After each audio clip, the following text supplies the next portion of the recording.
अमृत उत्सव पर संसद में संविधान पर विशेष चर्चा का आयोजन किया गया है।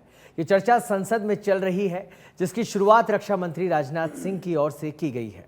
इत्तेफाक रहा कि पहली बार संसद में पहुंची प्रियंका गांधी विपक्ष की ओर से बोलने वाली पहली नेता थी। वैसे संसद पर संविधान पर हो रही चर्चा का मतलब जो भी हो, लेकिन पहले दिन हुई चर्चा से ये साफ हो गया है कि संविधान राजनीति का केंद्र बन चुका है। एक तरफ 2024 के लोकसभा चुनाव के नतीजों के बाद से ही विपक्ष के लिए संविधान एक राजनीतिक धुरी बन चुका है, तो वहीं दूसरी ओर सत्ता पक्ष का दावा है कि सही मायनों के संविधान की भावना का सम्मान इसी सरकार में किया जा रहा है। सवाल यह है कि क्या देश की राजनीति आज संवैधानिक मूल्यों से दूर जा रही है? क्या 75 बरस गुजर जाने के बाद भी संविधान बनाने के दौरान लिए गए प्रण अधूरे क्यों रह गए हैं? और क्या संविधान के नाम पर देश में सिर्फ सत्ता की सियासत चल रही है? तो आज बात इसी पर। संविधान को अंगीकार करने के 75 वर्ष पूरे होने के उपलक्ष्य में इस सदन और समस्त देशवासियों को हार्दिक बधाई देता हूं। बिना अपनी मूल भावना को खोए दुनिया के सबसे बड़े लोकतंत्र को बनाए रखने में महत्वपूर्ण भूमिका निरंतर निभा रहा है। कि हमारा संविधान एक सुरक्षा कवच है जो देशवासियों को सुरक्षित रखता है, न्याय का कवच है, एकता का कवच है और अभिव्यक्ति की आजादी का कवच। दुख की बात यह है, सत्ता पक्ष के मेरे साथियों ने ये सुरक्षा कवच तोड़ने का पूरा प्रयास किया। अध्यक्ष महोदय, आज संविधान की रक्षा करने की बात की जा रही है। यह हम सभी का कर्तव्य है कि किसने संविधान का सम्मान किया है और किसने संविधान का अपमान किया है।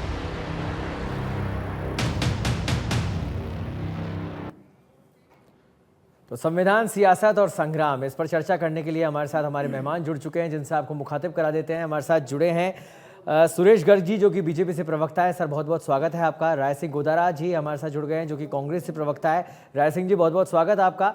साथ ही राजनीतिक विश्लेषक शिप्रा माथुर जी हमारे साथ जुड़ी हैं। मैडम, बहुत बहुत स्वागत है आपका।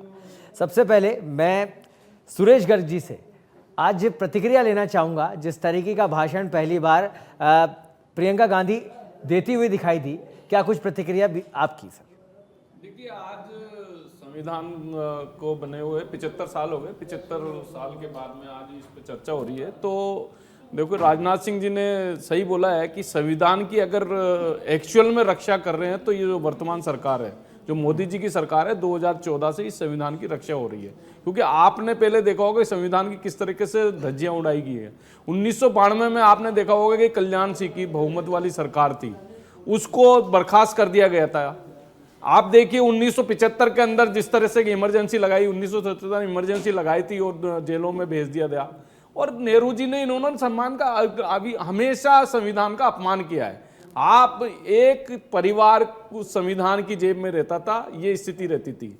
वो संविधान की रक्षा ही नहीं करते थे। संविधान उनके लिए अपने मर्जी के हिसाब से संविधान को चलाते थे, मर्जी हो उस सरकार को बर्खास्त कर देते। आपने देखा होगा कि इस 1975 में इंदिरा गांधी ने 3 सीनियर जजों को सुपरसीड करके किसी को चीफ जस्टिस बनाया और उस पर राष्ट्रपति जी सहमत नहीं थे, बीबी गिरी जी। इसके बावजूद भी उन्होंने सुपरसीड किया। तो ये इन्होंने संविधान की कहां रक्षा की? तो कांग्रेस ने हमेशा संविधान की रक्षा नहीं की और हमेशा संविधान का उन्होंने उल्लंघन किया है।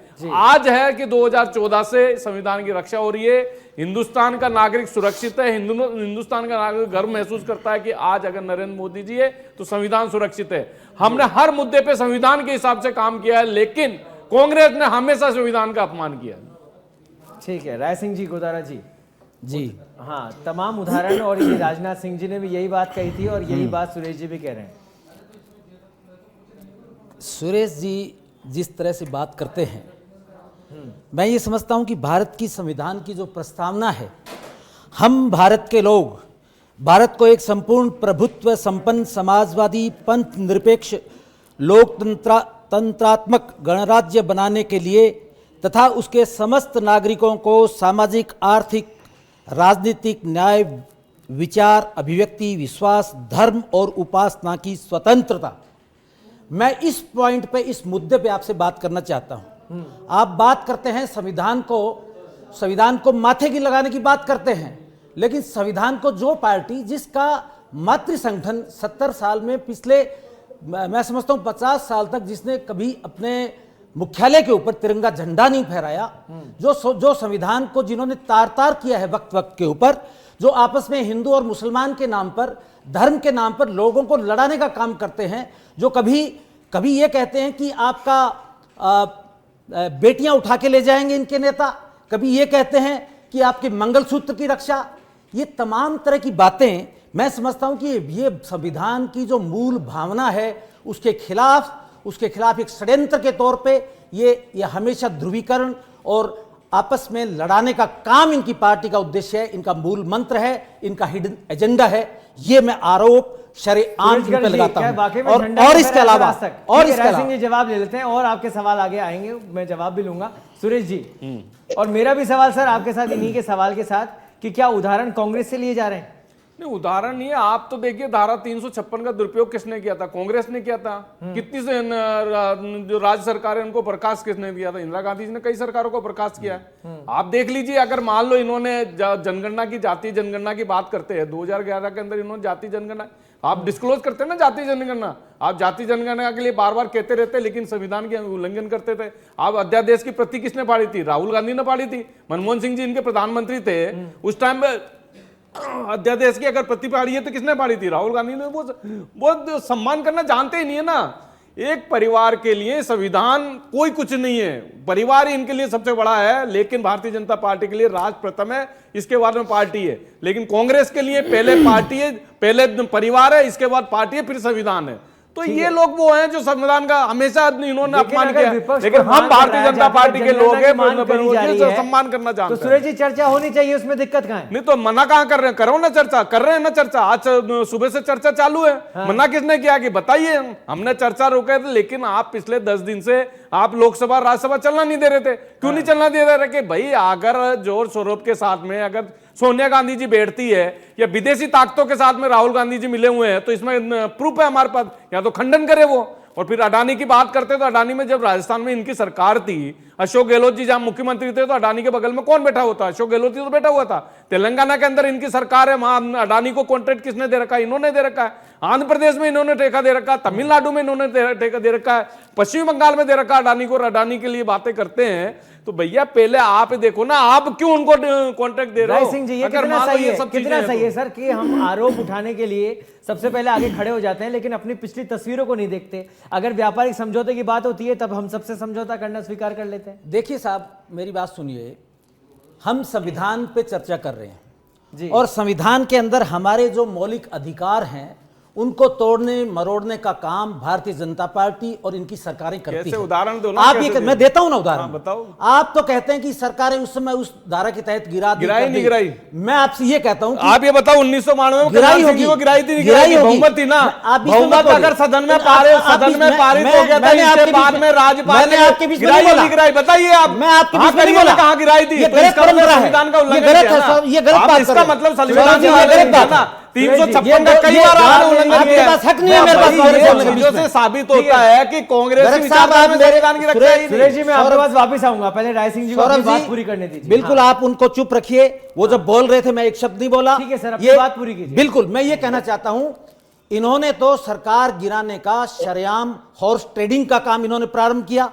चाहे मध्य प्रदेश की सरकार गिराने की बात हो, चाहे हमारी सरकार गिराने के लिए इन्होंने हमारे कुछ विधायकों को तोड़ करके षड्यंत्र इनका नाकामयाब हो गया।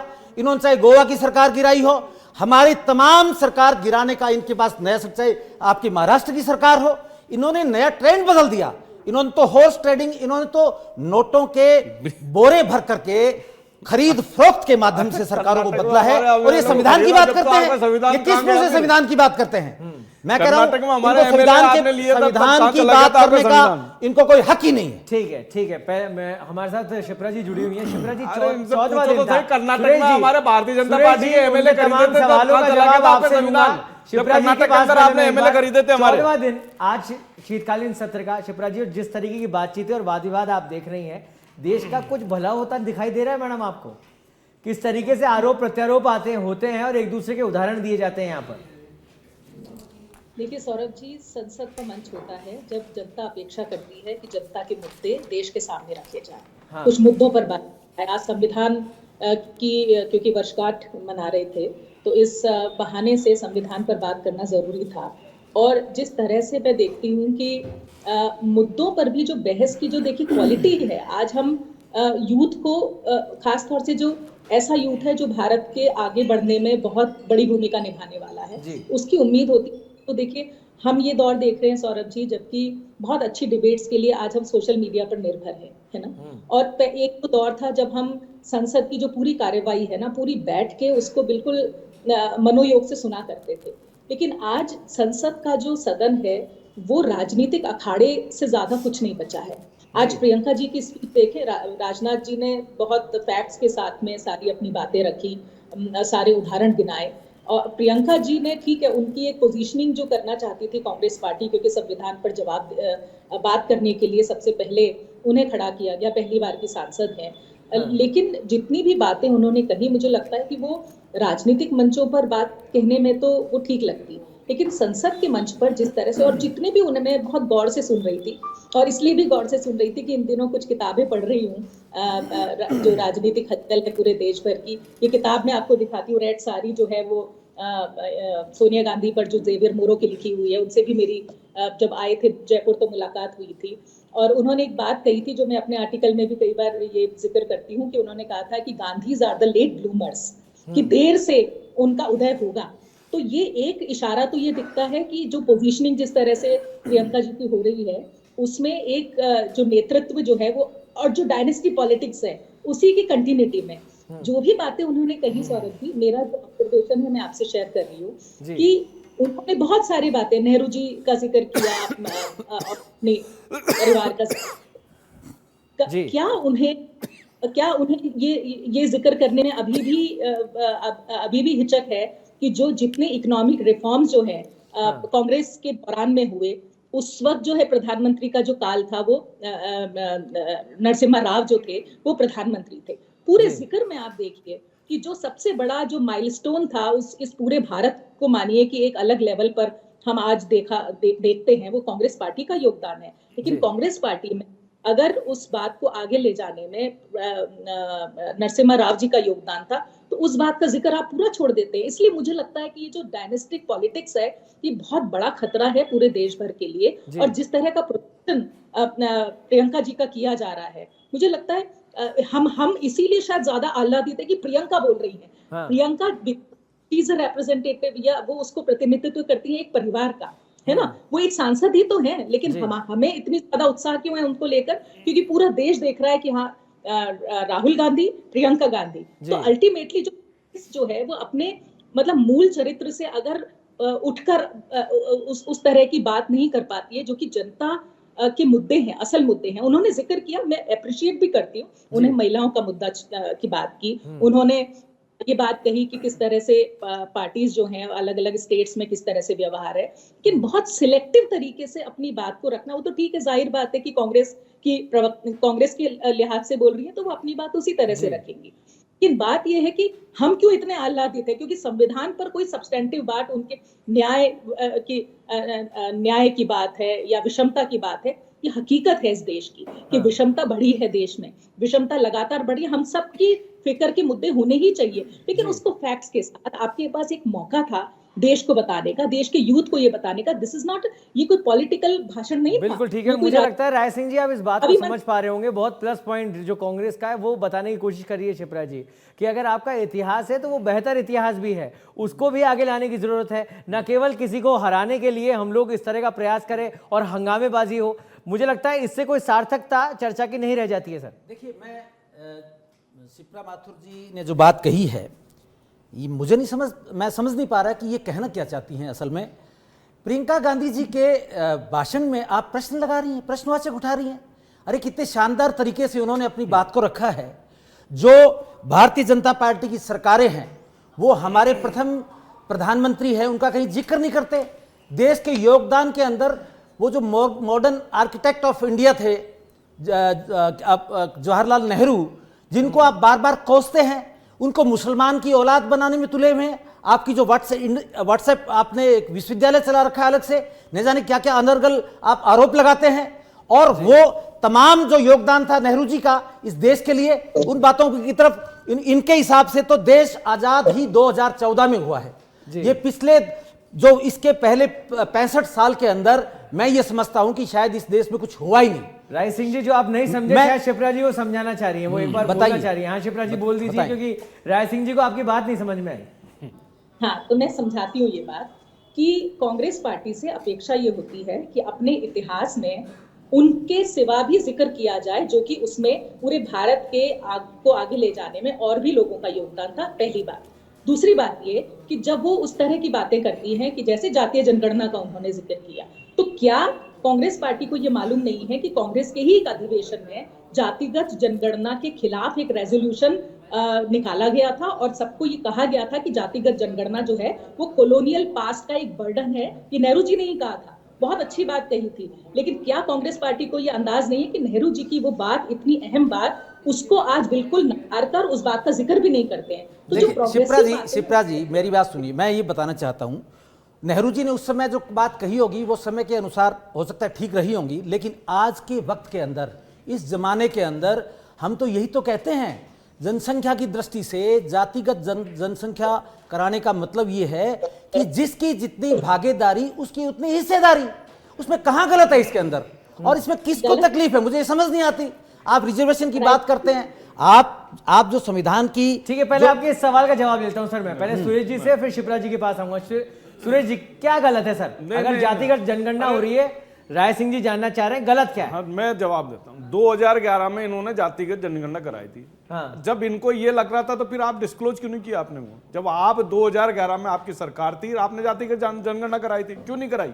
आपकी 3 राज्यों के अंदर सरकार है, आप वहां कराइए ना। तेलंगाना में तो आप कराई चुके हैं, उसको डिस्क्लोज कर दीजिए। मना किसने किया? वहां लागू करिए ना, आपको जिसकी जितनी जनसंख्या उसके हिसाब से। तेलंगाना में करिए, हिमाचल प्रदेश में करिए, कर्नाटक में करिए, मना किसने किया? करके तो बताइए ना। संवैधानिक बाध्यताएं हैं। अरे भैया, आपको कुछ भी नहीं करना। बाध्यताएं हैं अजी साहब, कोई सामाजिक बाध्यताएं नहीं है, आप करके बताइए। संवैधानिक बाध्यताएं। अरे तो आप करके बताइए, तब देखेंगे ना सामाजिक बाध्यताएं। तो फिर आप देखेंगे ना, आप करो तो सही ना, पहल करो तो सही। डबल इंजन की सरकार है, आप पहल करो ना। आपको तकलीफ क्या है इसमें? नहीं, हमको तकलीफ यूं है कि आप केवल झूठ फैलाने में माहिर हो। हम झूठ फैलाने में माहिर हो। बड़ा झूठ बोल रहे हैं। जिस दिन अगर मान लो न्यायालय आपके पक्ष में अगर निर्णय दे देता है, तब तो न्यायालय अच्छा, नहीं तो न्यायालय खराब। जिस दिन अगर मीडिया ने आपकी तारीफ करती है, उस दिन मीडिया आपका अच्छा, नहीं तो मीडिया खराब। जिस दिन चुनाव आयोग आपके पक्ष में आपके वोट नहीं होते, तो उस दिन तो आप दुनिया के अंदर खराब। अगर झारखंड में जीतता तो झूठ फैलाने वाला ये चीजें नहीं चलती, बना हुआ है, नहीं चलती है।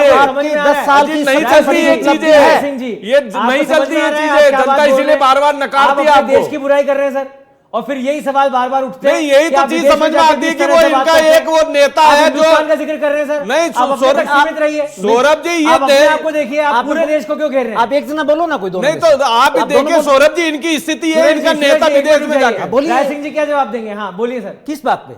आप सर पूरे हिंदुस्तान को क्यों झूठ बोल रहे हैं? मैं कह रहा हूं ना, आज मैं आपको सर अपने आप डेटा उठा के देखिए, उसको 2 बार सोचिए सर। बिल्कुल, मैं बोल रहा हूं ना, मैं तो फिर बोल रहा हूं।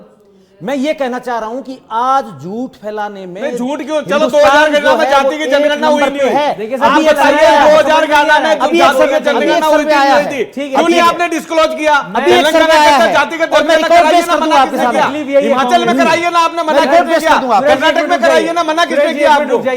तकलीफ यही है राय सिंह जी, कांग्रेस की तकलीफ यही है कि उनको समझ में नहीं आता कब किस मंच पे क्या बोलना चाहिए। 2014 में जिम्मेदारी रखिए सर। बिल्कुल जिम्मेदारी से कह रहा हूं। नहीं है साहब, राहुल गांधी की जिम्मेदारी ये बात, और मैं ये भी कहना चाह रहा हूं, मैं आप दोनों के पास आऊंगा। शिप्रा जी, राहुल गांधी ने जिम्मेदारी नहीं है तो इनमें कहां से होगी? सदन में क्या अपेक्षा रखी जाएगी? बार बार हम लोग इन विषयों पर चर्चा करते हैं कि सदन में मर्यादा होनी चाहिए, शब्दों की गरिमा का ध्यान रखा जाना चाहिए। अभी राय सिंह जी के आप शब्द सुन रही हैं, मैं कह रहा हूं, लेकिन फिर भी मानने को तैयार नहीं है। मानने को बिल्कुल, मैं उस पर अटल हूं। मैं डेटा आपको पेश कर दूंगा। ये डेटा ही तो सर तकलीफ दे रहे हैं। हाँ, मेरे पास है ना। शिप्रा जी, उन्होंने तो मीडिया को भी के ऊपर भी इशारा किया कि मीडिया भी भय में है ना। उन्होंने ये बात भी कही कि जो चुनाव है वो फिर से कागज से करा के देखिए, बैलेट से करा के देखिए। कहा ना, करवाइए। तो हाँ, नहीं आप देखिए, इसी बात पर अगर कांग्रेस पार्टी के और भी जो इसमें लोग आते हैं, बहुत क्लियरली ये बात कही जा चुकी है और सुप्रीम कोर्ट तक ये बात पहुंच चुकी है। बात ये है कि पूरे सिस्टम को, पूरे मैकेनिज्म को एफिशिएंट बनाना है, ये बात है। बात ये नहीं है कि आप प्रतिगामी हो जाए, है ना। तो वो बात जिस तरह से रखी जानी चाहिए, मैं ये नहीं कह रही हूँ कि आप अपनी बात रखेंगे ही, जो आप सोचते हैं, जो आप विचारते हैं, वो तो बात रखेंगे ही, लेकिन जब जातीय जनगणना पर बात होती है तो ये मैं केवल कांग्रेस पार्टी की बात नहीं कह रही हूँ, मैं कह रही हूँ कि भाजपा ने कब इस बात पे स्पष्टता दिखाई है देश को कि जातिगत जनगणना नहीं कराएंगे, वो भी जातिगत जनगणना कराने की ही बात करते हैं, गोलमोल करते हैं भले।